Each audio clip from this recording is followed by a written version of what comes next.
word the wise is used multiple times in the Upanishads. Let's take the Katha Upanishad.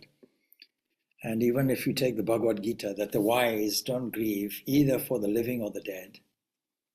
So it means, what does it mean? That the wise people have no heart, that they are cold as stone, and they have no emotion or reaction or interaction with the world. No, it doesn't mean that.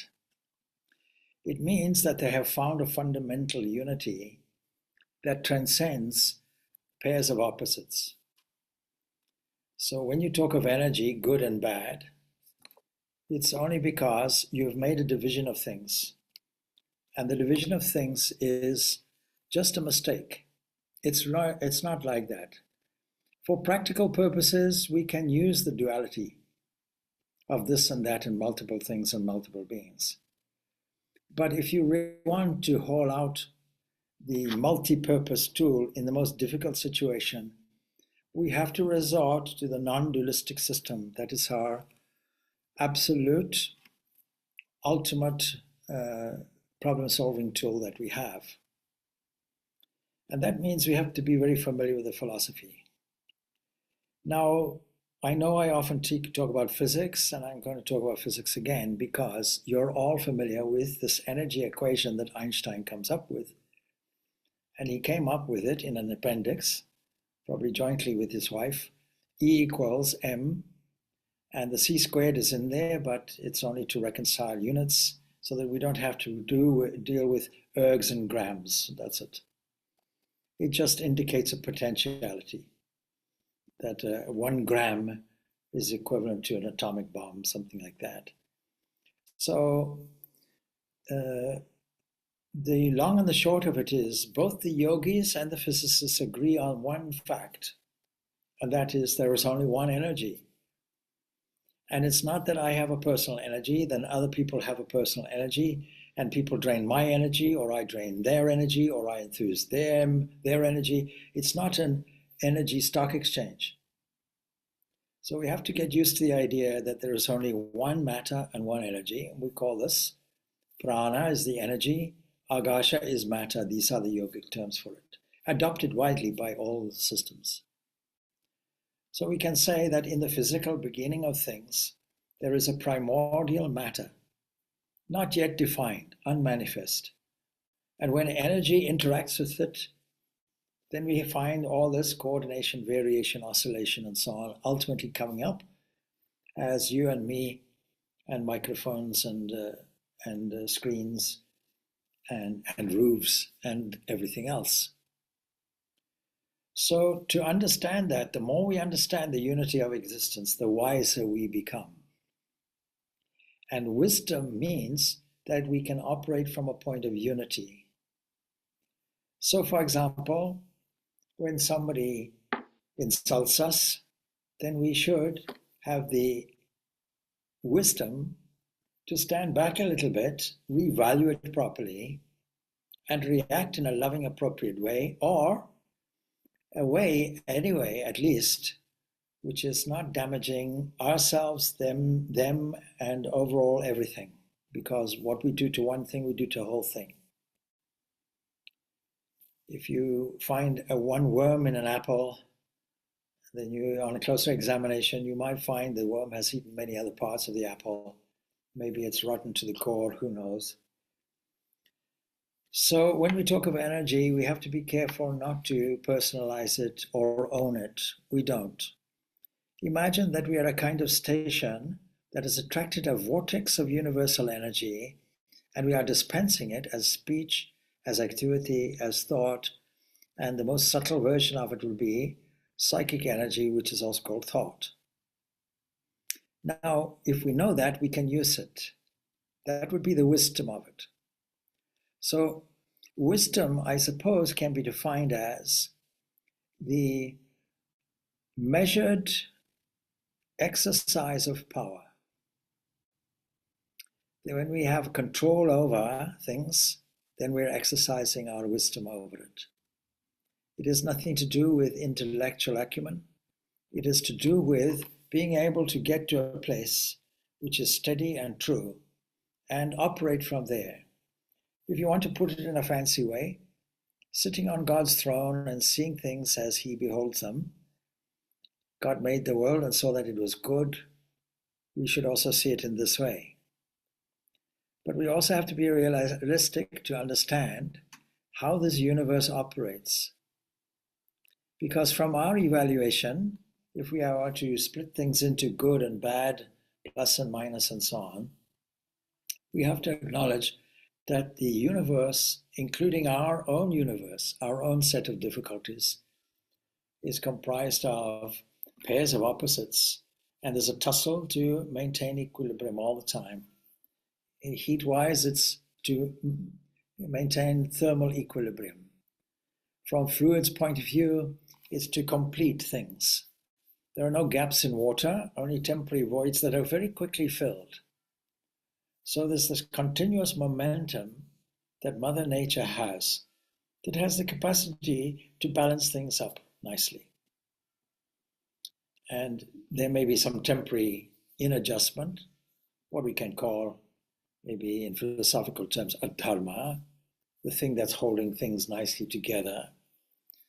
But you see, there normally a rhythm in the external universe. And also in the body, there's this rhythm. And because bodies grow according to a plan. And in human beings, it may not be so easily noticed because human beings are subject to disease. In this same way, the universe is subject to temporary depressions, but they're quickly filled up with the positives. The adjustment is made. So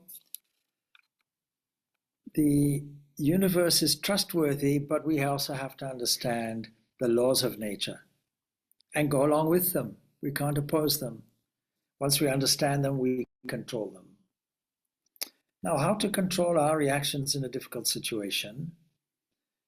And how can we allow a difficult situation to disturb our meditation? How can we, in other words, conduct our life from a base of wisdom, a base of steady wisdom? This is the term. What is wisdom? Bhagavad Gita describes it as sthita prajna, steady. It's steady wisdom. Steady wisdom is real wisdom. In other words, there's no erraticism about it. It's not that I'm hugely rash and ignorant one day and wise the next day. And where does this cultivation of wisdom come from? It comes from a slow dawning of the reality for most of us. And that comes from talks like this, interactions like this. It comes from scriptural understandings, that is, personal accounts of personal experiences of a deeper reality underneath this vacillating materialism. And we have to get used to this idea. Now, again, I'm going to take a reference from physics. Normally in physics, we think that the world is deterministic. We think there are tables and chairs. If we saw it that way, we wouldn't function in a practical way. But if we understand the principle and then in meditation access that underlying reality beyond the atomic structure, underlying all this milieu of atoms dancing, we'll find at the level of atoms everything is just uncertain, and it relies for its operation on an observer, the thing observed, and the process of observation. It's the most reliable physics we have, and yet it's not our normal world. And yet it's the atomic world and everything is made from atoms. Why don't we notice it? So we have this term, this umbrella term for it, which is Maya. That means that what we see is an interpretation of something, and every moment we react to it, we're endorsing its reality, despite the fact that it's going to come, it's going to go, it's changing, it's vacillating, there's no permanence for it. Despite all of that fact, we are deluded into saying that this is our world, this is the real world. And when we say, yes, but in the real world, that's what we mean. It means in our small circle of experience. And it's a very small circle that when we get involved in it, looks like an infinite thing, but it's not. It's just a small bubble in the immense ocean that we call the universe, and it is the universe in which all atoms are involved. The observed thing is the universe. The observer is the universe interacting with the universe. The process is the universe interacting with the universe. The whole thing is only universe, not multiverse. Universe means only one thing. Only one verse, only one energy, only one matter, potential matter that manifests. And energy is much more subtle. We resolve everything back to energy. What makes things heavy? Energy. This is the discovery. This was the discovery that leads us to general relativity. So that if mass is heavy, then it impacts on a force. And the description of gravity and its interaction with mass, all it really means is that energy is what makes things heavy. And what is this space? It is the gravitational field in which this falling occurs. So we cannot look to the atomic universe for a solution. We cannot look to the product of the atomic universe for a solution. We cannot look to our action and reaction as a solution. We have to master these things. Huge task as it sounds, and yet we don't have to do the whole thing. As I was saying to a small group earlier, you see, if you want to see if the rice is cooked, you don't have to take every single grain and sample it. You take a few grains, and if they are cooked, the whole thing is cooked. So we are a sample of this universe. We are mini universe sits here, and if we can master this, we've mastered everything. We've mastered the whole of energy. And we've gotten away from the idea, this person is draining my energy. Your reaction, more than likely, is draining your energy. Anxiety, more than not, is draining your energy. Worry, more than not, is draining your energy. Your attitude toward the other person or the other event is draining your energy. And so, how do we keep our energy at its peak so that we are enthused about meditation? It's not a chore, it's a delight. And after all, if we are tired, physically tired, then definitely we should not meditate. But how do you avoid physical tiredness? Well, you take anxiety out of the equation. You take this future orientation out of the equation. You took reservations such as the words but and if out of the equation. And so what are you left with? The eternal presence. And in that eternal presence, that is the divine. And if you notice it, then you have access also to the divine's inexhaustible energy. So very often, of course, I am also subject to those kinds of things, but very often, you see, I feel that if it is my energy, then I feel tired. And if I feel that it is the divine energy, the divine Shakti working through me, I do not feel tired. It depends on my attitude. I always remember the cycle ride of 620 kilometers that was done. And physically, yes, there was tiredness, but not sufficient to destroy me and stop me cycling the following day. Why is that? It's because I declutched from the physical body, the legs and so on and so forth for the most part of the journey. Not all of it, but the most part of it. And so the legs are moving. If you see a mechanical operation and it's moving, something like a manufacturing plant where you see cogwheels turning, conveyor belts moving, pumps operating, and no human hand involved, only at the operating section, a control room where everything is monitored and lights are coming on and you see weights and balances and velocities and so on. And all the controller is doing is adjusting these parameters and looking at them and making sure they're okay. That's all. Even if you want to sample a product, an automatic thing comes in and takes a cut and takes it to the laboratory, and there the laboratory automatically samples it and gives a quality control report.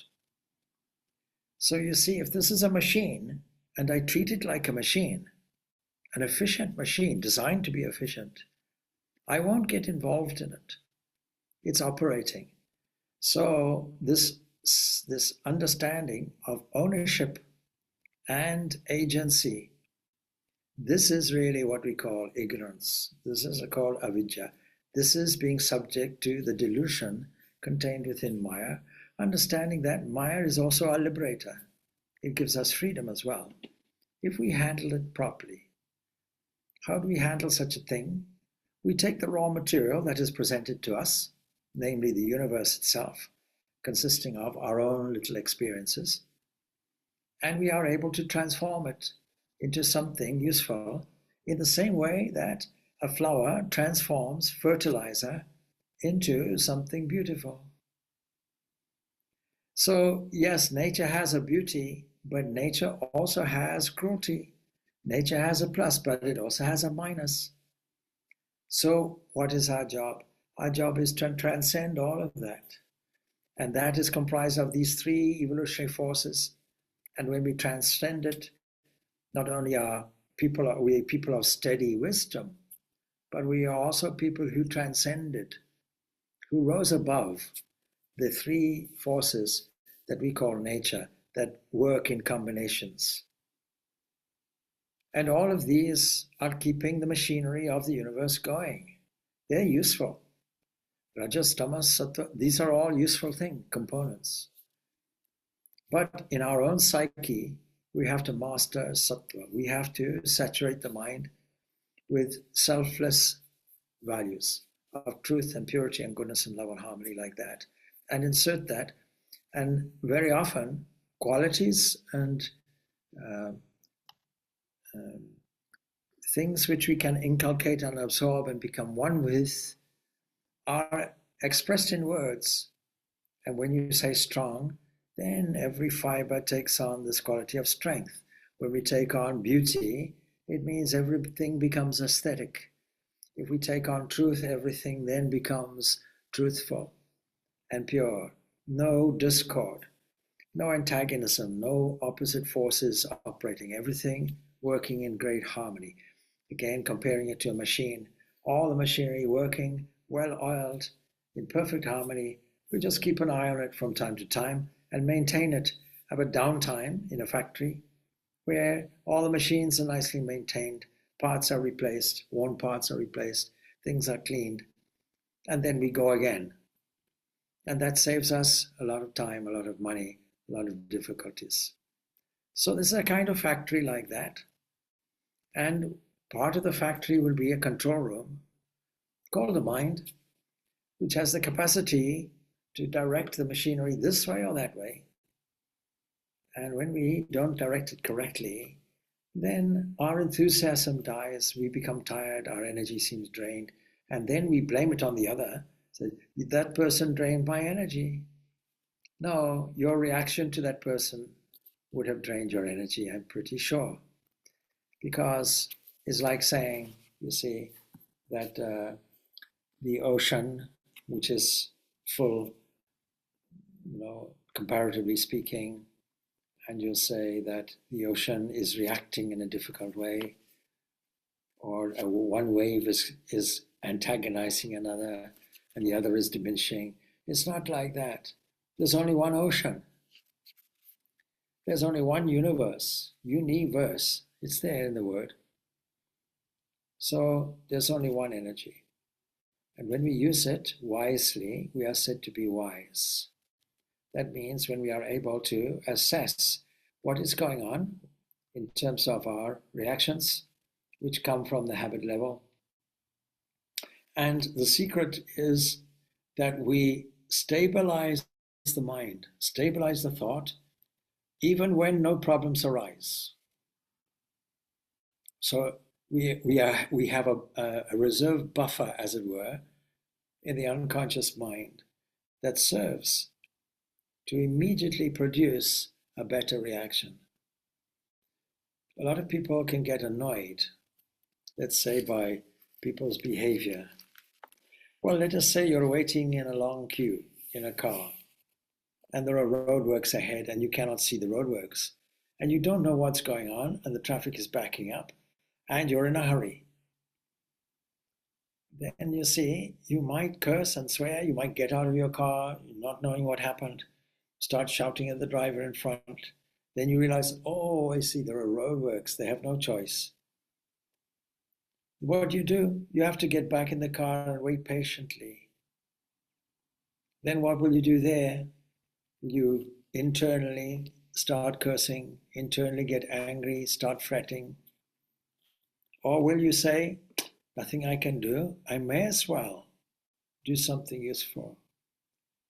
Let me now meditate. Let me now do some japa. Let me now praise all forces of nature, divine forces of nature, for giving me an opportunity for extra tuning here today. Will that calm the mind? Yes. Will that solve your problem? No. Why not?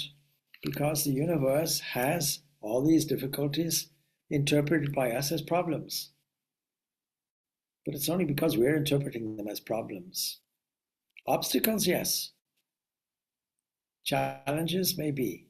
But we have the capacity to get around them. We know how to get around them. Water knows it.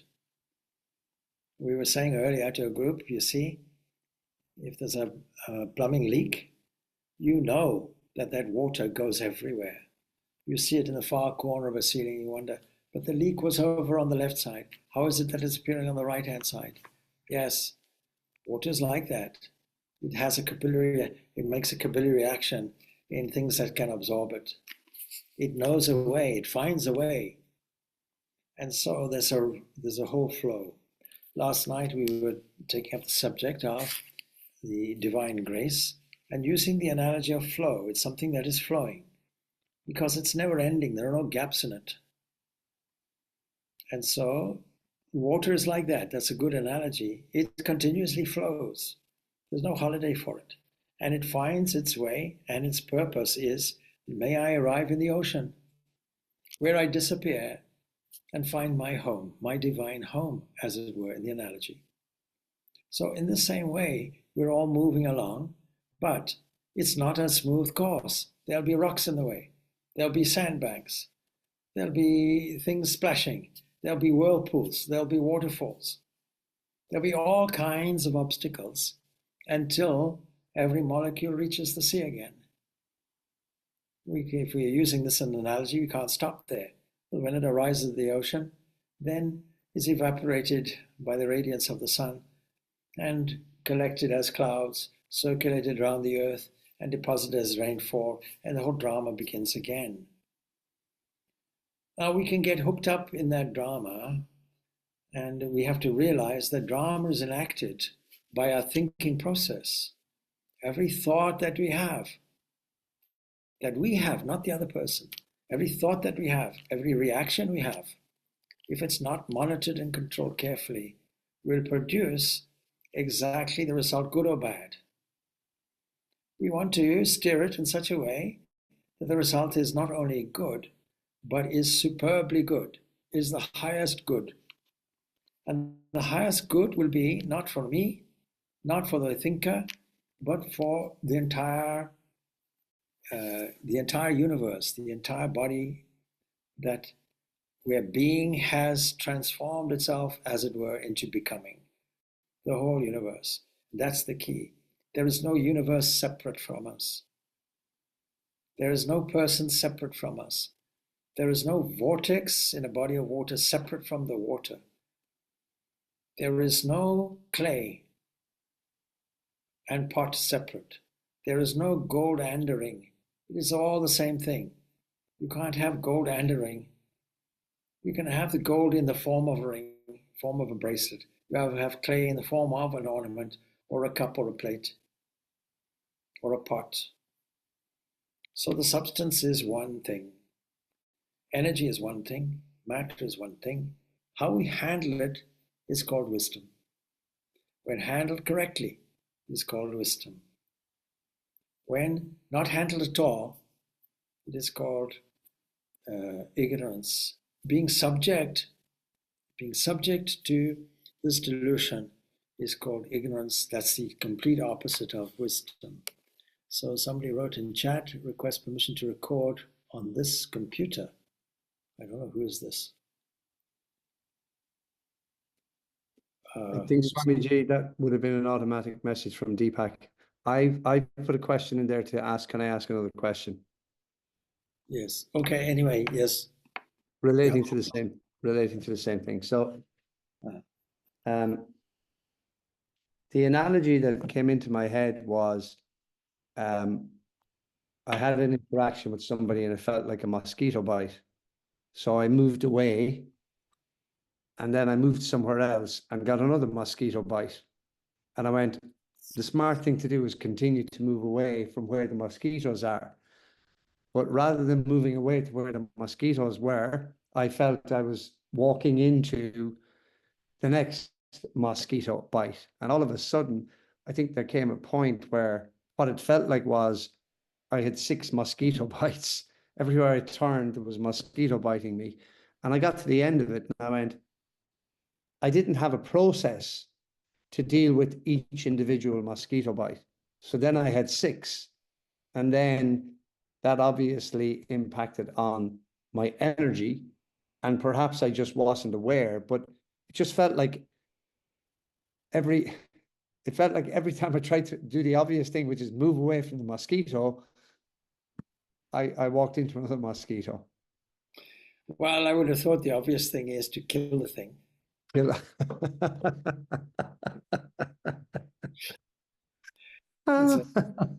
a nuisance. Give it a fresh birth. You see, this question of ahimsa arises then. Should we kill bugs? Should we kill mosquitoes if they're pests? Now, interesting enough, Swami Yogananda, he had as a student, he had this dilemma. Should we kill insects? And the Jains, they don't kill anything, apparently. They wear masks, not for COVID or anything like that, but so that they don't inhale by accident any insects. But if we get the fact that we're killing masses of bacteria every moment, every time we bathe the body, we are killing bacteria from the skin. And every time we inhale and swallow, we're killing multiple bacteria and viruses and everything contained in the air.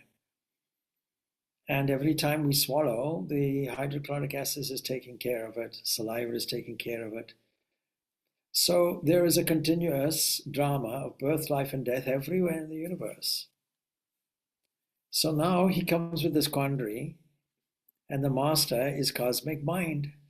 So he knows the question. And so as Yogananda comes to visit Ramakrishna, he sees Ramakrishna airing his bedding and swatting things and killing things from drawers and what have you. And without him commenting, Ramakrishna said, yes, these bugs have been biting me mercilessly, I'm killing them. That was the answer to his question. So we should not be so soft as to be subject to discomfort.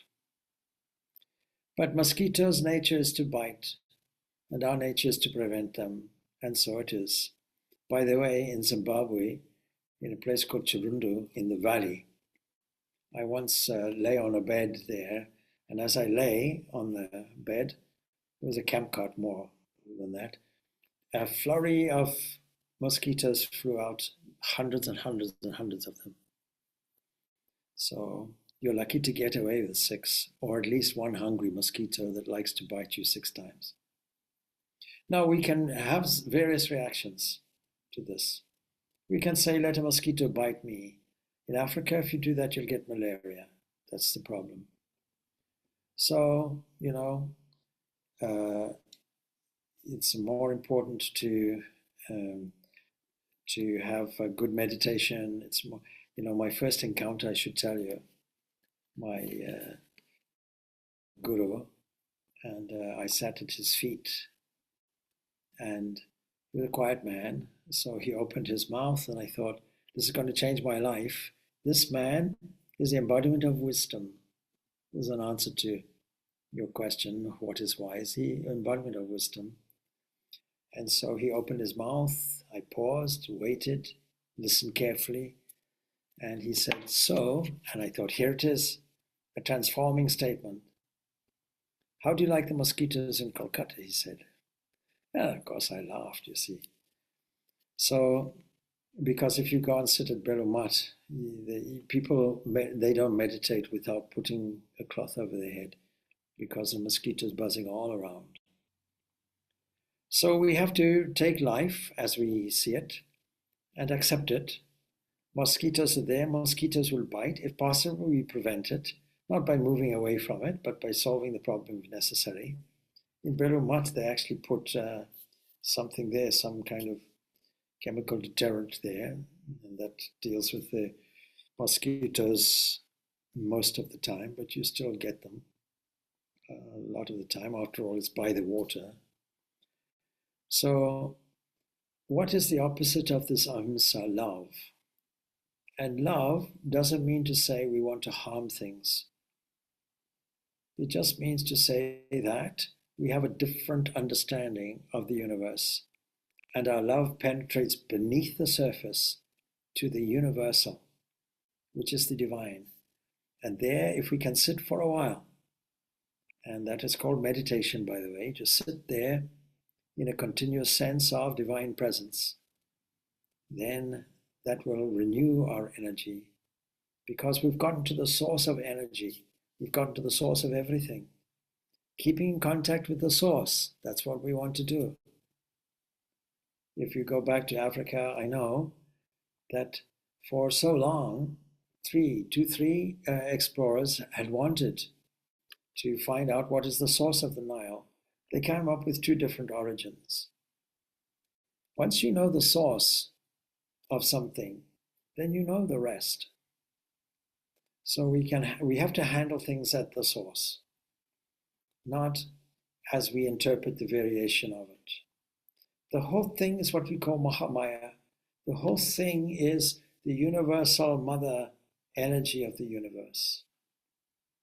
And this we honor, but it doesn't mean to say it is all kind and beneficent to us. That is why Kali is the real embodiment of the universe, of the divine universe. No difference between the universe and God, the universe and the divine. The universe is the divine body with its divine energy. This relative existence is what we call Mother Nature. And Mother Nature is extremely kind and beneficent to those who go along with her, for those who worship her, for those who are devoted to her, but extremely ruthless. The universe is ruthless also. If it wasn't like that, then there'd be no universe to speak of. It is not all smooth sailing. Any cyclist knows that for every downhill there's an uphill, and you take it. You take it in your stride, but you transcend it. So, transcending good and bad. Kathopanishad says that. Question is asked, what is that? You see, what is that? That is beyond causation, beyond time, beyond past, present, future. That's the question. There is something that is beyond that, even beyond good and bad. What is that? That's what we seek. And we do it by manipulating nature itself, by steering our thought process toward higher and nobler values, all the time, keeping it up, keeping it up. It's a kind of game like that. Keeping a ball up in the air, when it comes down, you push it up, push it up, push it up, push it up, push it up, like that. I think there's a game like that also. You pass a ball, you don't drop it. and you can hit it with your fist or bat it with your hand, whatever it is, but it's continuously in motion. So if we have to keep our spiritual practice in continuous momentum until it becomes smooth and automatic. Even then we have to be watchful. We have to be watchful. But still, you see, that's the process. It's a question of, when I notice the habit level, what will I do with it? Will I squash it? No. Will I give it a lecture? No. Will I try to change it? No, you try and put in a better value, more appealing value, so that your whole personality appeals to that and goes along with it. So that's the divine stream that we have to get into.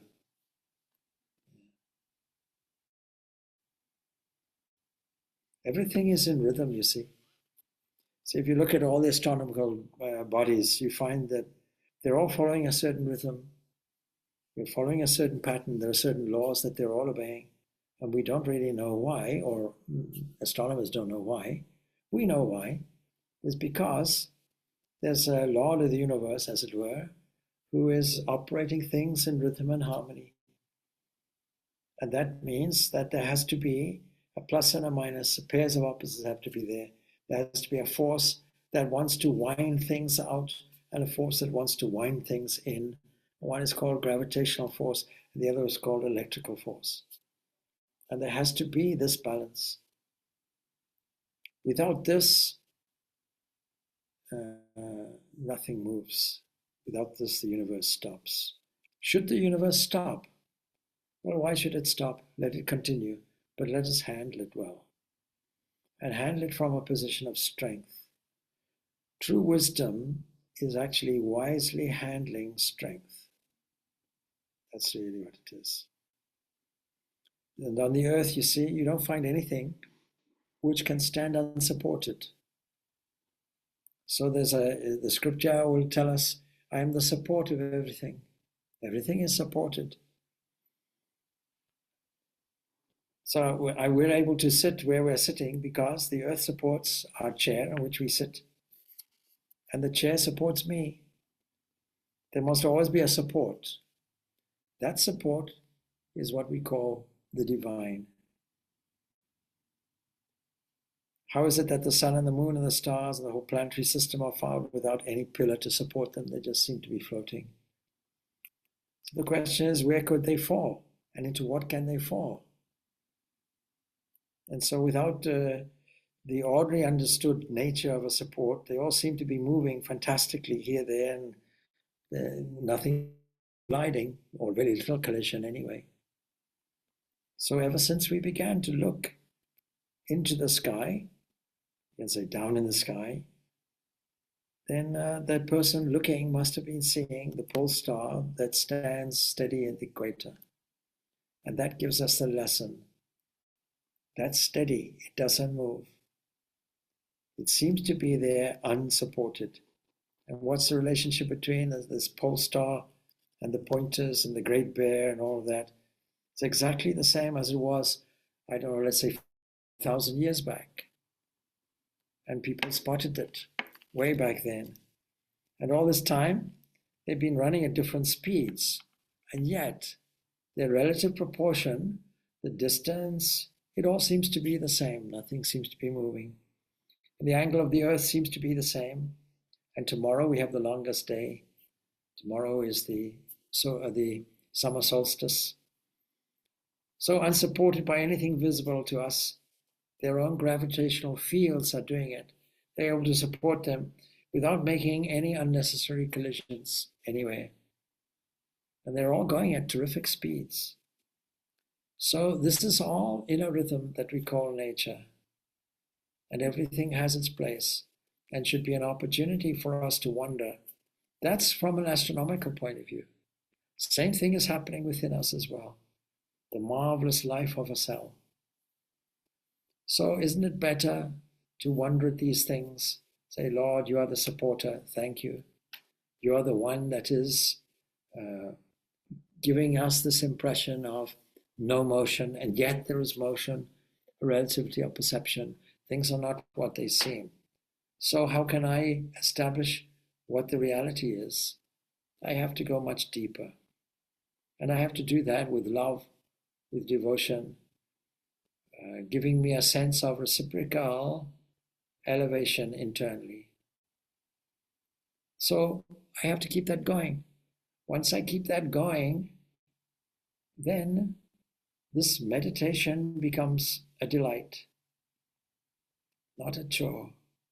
Because all the time I'm meditating. When I sit down, it's just internally more intensive. But externally, I'm doing it all the time, surely. Surely it's a question of seeing that everywhere. Put simply, seeing the God, seeing the divine, seeing the self everywhere in all beings. Simple formula. Now it's repeated so often that it tells us this is an important thing, simple as it is. But is it simple to practice? Probably not. Our attention gets deviated. We start seeing the divisions everywhere, seeing ourselves perhaps as a victim, for example, something like that. And then we've lost it. We have to remind ourselves, we have to readjust until we've learned. Same with anything, same with a sport. In the beginning, you'll make some mistakes. Mistakes are good. And we learn from those mistakes, and then we gather the experience, and we don't make that mistake again. I was in the UK and I made the mistake of not checking the shift of gate. So I made sure and will forever never make that mistake again. I'll check 2, 3, 4, 5 times. So without mistakes, we will never learn. We take them as a gift. We don't blame anything about it. We say, okay, now I know. And I may tell others also, well, watch out, that gate may shift. You can't take it for granted that what's initially announced will carry on through. So like that, we go through life on a learning curve, making sure that we take note of things that we don't repeat, and we repeat the things which we want to invest in. And the investing really is the depths of spirituality. We're investing in the one-way ticket. We're investing in freedom. We're investing in beatitude. We're investing in truth and beauty. We're investing in bliss. Why not? It's much better than maybe what we're doing at the moment. Well, I don't know if I answered the question about wisdom or wise. What do you think? Yes, thank you, Tommy. All good. Okay. Okay. Request permission to record. Okay, that's the only message which is there. So I don't know if that's helpful, Parik. Yeah, very much so, Swamiji. Thank you very much. So we have to be reminded of these time and time again. Absolutely. That's why we meet every so often, Yes. An opportunity to meet on a Wednesday, on a Tuesday, normally speaking, on a Saturday morning, Sunday morning, all of these things. Swami Shantivratananda also gives talks on a Sunday evening, Saturday evening, and also Thursday, So there is every opportunity. Plus we have scripture. And we have such a personalized scripture, such a meaningful set of texts that are not just texts. If they were just text, we'd ignore it. But these are things that we can listen to, reflect on, meditate on, and get the inner meaning from it. That should be part of our spiritual practice too. Finding difficulty getting out of the habit of seeing individualities everywhere under the spell of Maya, we should use everything at our disposal, every tool, every path, every avenue that is available to us, unasked. Unasked, it's available to us.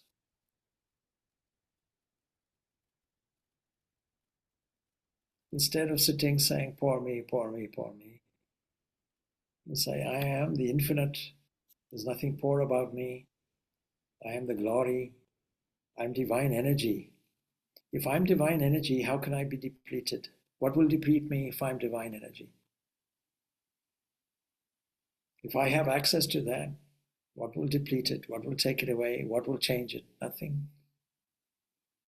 But I have to understand it, relate to it, and feel it.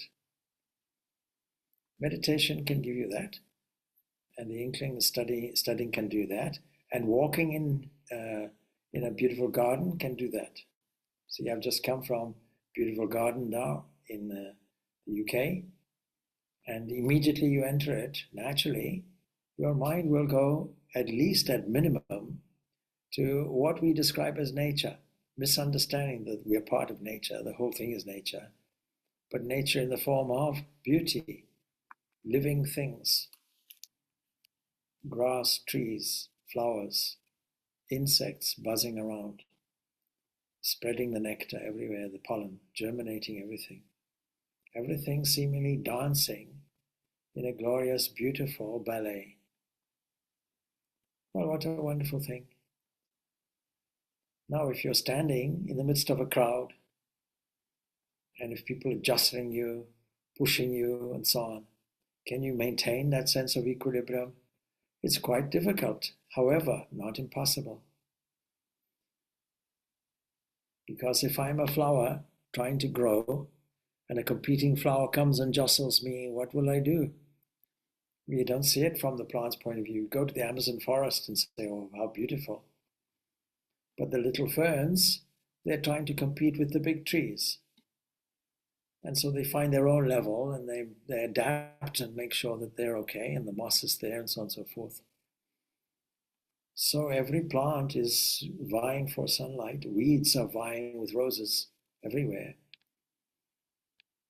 So in the plant world, things are jostling as well.